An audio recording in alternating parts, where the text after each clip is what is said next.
Литературно-художественный десант отправился сегодня в Моздок. Жителей самого отдаленного района республики знакомились с самыми популярными литературными журналами республики. Организатор поездки – Комитет по делам печати и массовых коммуникаций Северной Осетии. Зампредседателя комитета Мадина Габалова встретилась с директорами моздокских школ. В разговоре приняли участие и главные редакторы 3 республиканских журналов – Дарьял, Ираф и Нокзал. На встрече отметили, в культурную жизнь района издания практически не вписаны. Нокзал там реализует всего 50 экземпляров, а другие журналы не представлены вовсе. Педагогам рассказали о возможностях изучать осетинский язык с помощью периодики. Так, Нокзал с этого года выходит с материалами на 2 языках – русском и осетинском. Читать его могут дети разных национальностей. На встрече отметили, что сейчас осетиноговорящих жителей района около 8%.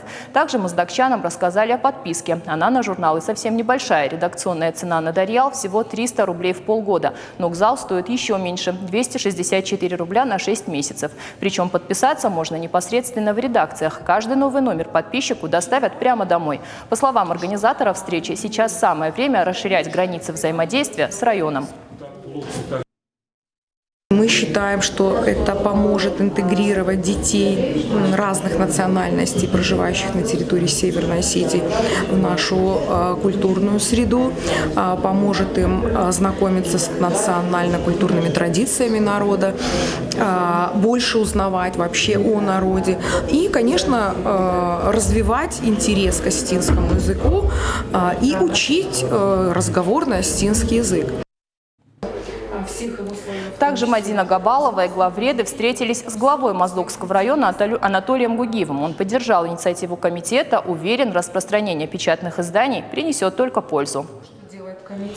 Сотрудничество – это очень правильно, и мы должны и обязаны сотрудничать, потому что сегодня в Моздокском районе жители Моздокского района, осетиноязычные жители, они забывают свой родной язык. Но у нас сегодня огромная задача – это чтобы наши дети, чтобы наша молодежь не забыла свой язык, свою историю, самое главное, потому что у нас самая замечательная история, в моем понимании.